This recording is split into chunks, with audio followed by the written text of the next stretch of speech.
ሻሎም ሻሎም ሻሎም ቤተሰብ እግዚአብሔር አምላኽ ሰላም ጸጋ ምሕረት ናይ ክርስቶስ ምስ ኩልኹም እዩ አና ሓውኹም ሰላሐዲን ካብ ንክርስቶስ ዝገልጽ ትውልዲ ዓለም ለኻዊ ቤተ ክርስቲያን ስቶክሆልም ስዊድን እዚ ናይ መዓልቲ ቃል ድብል ፕሮግራምና ንመዓልቲ ዝኸውን ንሓሳብኩም ንልብኹም ሓሊልኩም ዝውዕል ብመንፈስ ድማ ዝመልአኩም ናይ ህይወት ቃል ንካፈለሉ ጊዜና እዩ ስለዚ ሎም ድማ ነዚ መዓልቲ ዝኸውን ዓይንት ልቦናና ዝብርህ ቃል ጸጋ ክንካፈል ኢና ሎም ንካፈሎ ቃል ጥበበኛ ኣብ ገዛእ ርእሱ ዝሰርሕ ዝብል እዩ ጥበበኛ ኣብ ገዛእ ርእሱ ዝሰርሕ እዩ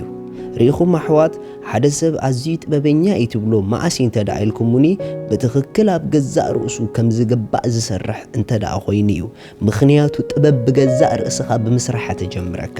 ጥበብ በደገ ብምስራሕ ተጀምረካንያ እቶም ኣዝዮም ጥበበኛታት እቶም ኣዝዮም መስተውዓልቲ ኣብ ገዛእ ርእሶም መስራሕ ዝተላመዱ ሰባት እዮም መጽሓፍ ክዛረብ ከሎ ኢዮብ ምዕራፍ 22 ከምዚ ይብል ሰብዶና አምላኽ ቅጣሞ ይኽእል እዩ አይፋል እቲ ጠቢብ ንርእሱ ይዝጠቅም ኢሉ በጣም ዝገርም እዩ እቲ ጠቢብሲ ንርእሱ ይዝጠቅም ኢሉ ለካ ጥበበኛ ሰብ ካፍታ ሓደ ናይ ጥበቡ መለክዒ ንርእሱ ምጥቃም እዩ ሪኢኹም ጥበበኛታት ሰባት ቅድሚ ኣብ ካልኦት ከይዶም ጽልዋ መፍጣሮም ኣብ ገዛእ ርእሶም ጽልዋ ብምፍጣር ዝጅምሩ እዮም ቅድሚ ኣብ ካልኦት ከይዶም ምስረሖም ኣብ ገዛእ ርእሶም ብምስራሕ ዝጀመሩ እዮም ቅድሚ ንኻልኦት ከይዶም ምምዓዶም ንገዛእ ርእሶም ብምምዓድ ዝጀመሩ እዮም ቅድሚ ንኻልኦት ከይዶም ምምሃሮም ንገዛእ ርእሶም ብምምሃር ዝጀመሩ እዮም ምኽንያቱ ኣብ ገዛእ ርእሱ ብግቡእ ኢንቨስት ዘይገበረ ኣብ ገዛእ ርእሳ ብግቡእ ኢንቨስት ዘይገበረት ጽልዋ ናይ መፍጣር ዓቕማ ድሩት እዩ ብዙሕ ግዜ ጽልዋ ክንፈጥር ብጣዕሚ ኢና እንደሊ ምኽንያቱ ኣብ ህይወት ካብ ሓደ ዝተሳኽዐ ህይወት ጽልዋ ናይ መፍጣር ዓቕሚ ዘለዎ ህይወት ስለ ዝኾነ ነገር ግን እዚ ጽልዋ ናይ መፍጣር ናይ ህይወት ዓቕሚ ኣባና ማአሲ ዝገንን ተዳኢልኩምኒ ኣብ ገዛእ ርእስና ብትኽክል ክንዓይን ክንሰርሕን እንተጀሚርና እዩ ሎሚ ኣብ ምድሪ ኣብ ህይወት ብዙሓት ጽልዋ ዝፈጥሩ ዘለዉ እግዚአብሔር ደተስኦም ኣብ ገዛእ ርእሶም መጀመርታ ብመንፈስ ኣምላኽ ጽልዋ ስለ ዝፈጠሩ እዮም ኣብ ገዛእ ርእሶም መጀመርታ ብመንፈስ ስለ ዝተመልኡ እዮም ምኽንያቱ ዘይመልአ ከም ዘይፈስስ ዘይመልአ ከም ደየስቲ ኣብ ገዛእ ርእሱ ጽልዋ ዘይፈጠረ ድማ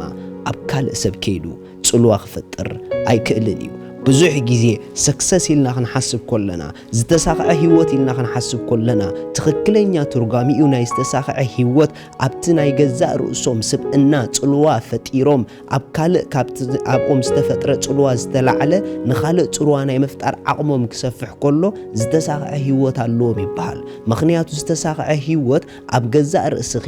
ኣብ ስብእናኺ ብትኽክል ኢንቨስት ጌርኪ ካብቲ ኢንቨስት ዝተገብሮ ስብእናኺ ናብ ካልእ ሓሊፉ ጽልዋ ክፈጥር ኮሎ ኣብ ህይወትኪ ዝተሳኽዐ ህይወት ኣለኪ ትበሃል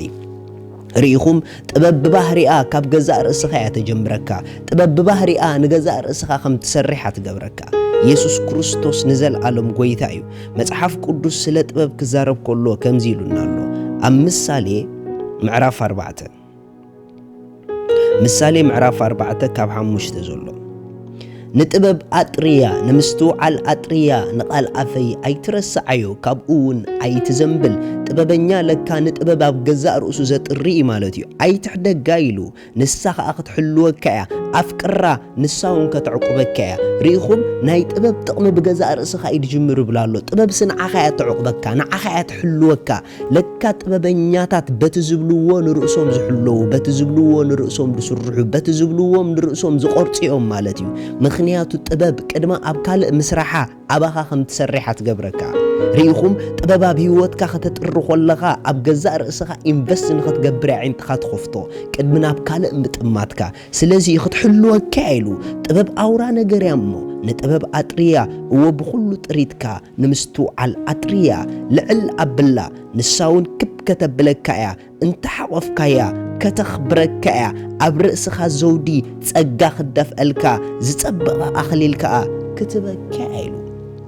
ኢየሱስ ክርስቶስ ንዘለዓለም ጎይታ እዩ ኣሕዋት ዘለኩም ፍልጠት ዘለኩም ርድኢት ንገዛእ ርእስኩም ከም ዝጠቅም እንተዘይጌርኩምሞ ንኻልእ ዘለዎ ጠቐሜታ ክውሕድ እዩ ምኽንያቱ ዝረኸብክዮ ምግላጽ ንስኽን ተዘይተገሊጽኩሉ መን ይበኣኺ ዝግለጸሉ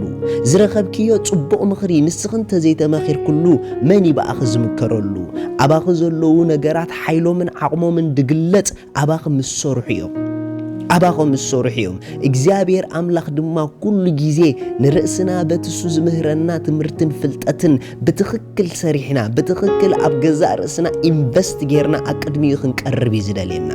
መጽሓፍ ቅዱስ ክዛረብ ከለኹም እዩ ዝብል ኣብ ካልኣይ ጢሞቴዎስ ምዕራፍ 2:15 ንርእስኻ እቲ ቃል ሓቂ ብቕንዕና ዘማቕል ዘሕፍር ዘይብሉ ፍቱን ዓያይ ጌርካ ንኣምላኽ ከተርእዮ ጻዓር ንመን ንርእስኻ እዩ ዝብል ርኢኹም ንርእስኻ ከም ፍቱን ዓያይ ከም ሃርድ ወርከር ኣቅድሚ እግዚኣብሔር ከተርእያስ ጻዓር እዩ ዝብል ለካ ጥበበኛታት ንገዛእ ርእሶም ኣቅድሚ ኣምላኽ ንምርኣይ ዝጎዩ ንገዛእ ርእሶም ኣቅድሚ ኣምላኽ ዝጽዕሩ ሰባት እዮም ስለዚ ኣሕዋት ናይ መጨረሻ ናይ ዓወት ጅማሬ ብገዛእ ርእስኻ ምጅማር እዩ ናይ መጨረሻ ናይ ዓወት ጅማሬ ኣብ ገዛእ ርስኻ ምስራሕ እዩ ስለዚ ዓወት ኣባኺ እዩ ዘሎሞ ኣባኺ ከይቋረጽ ክስርሒ ኣባኺ ከይቋረጽ ካስራሕ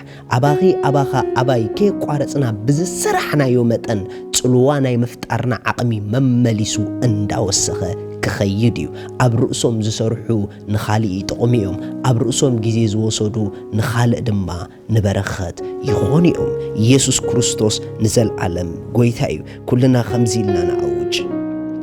እግዚአብሔር አቦ በመሪሕነት መንፈስ ቅዱስ ኣብ ርእሰይ ክሰርሕ ጊዜ ክወስድ ጥበብ ስለዝሃብካኒ የመስግነካ ኣለኹ ብማዕዳን ተግሳጽን ጥበብን መንፈስ ቅዱስ ሕይወተይ ቅርጽ ስለዘተሓስካያ ይባረኸካ ኣለኹ in Jesus name አሜን ኢየሱስ ንዘለዓለም ጎይታ እዩ ሎማዓንቲ ንጎይታና ኢየሱስ ክርስቶስ ኣብ ህይወትኩም ወሲንኩም ደይ ተቀበልኩም ተማዓልቲ ምድሓን ሓፍተይ ሓወይ ዛማዓልቲ ዚያ ስለዚ ሎም ንጎይታ ወሲንኩም ክትቀበሉ ይዕድመኩም እቶም ድወሰንኩም እዚ ጸሎት እዚ ጸልዩ እግዚአብሔር አቦ ስለወድኻ ኢየሱስ ክርስቶስ የመስግነካ ኣለኹ يأمن الله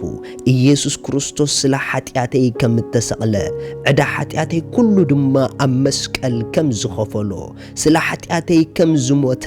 ብሳልሰይቲ መዓልቲ ድማ ንጽድቀይ አምላኽ ከም ዘተሰኦ يأمن الله ኢየሱስ ክርስቶስ ናይ ህይወተይ ጎይታ እዩ ካብዛ መዓልቲ በኢየሱስ ክርስቶስ ብምእማነይ ሓድሽ ፍጥረት ኮይነ ኣለኹ አሜን እዛ ውሳነ ዝወሰንኩማ እንቋ ሓጎሰኩም ቀጢሉ ዘሎ ጉዕዞኩም ከመይ ከም ዝኸውን መታን ክንሕግዘኩም በቃል አምላኽ በዚ ታሕቲ ዘሎ ጌርኩም ኮንታክት ግበሩና ሻሎም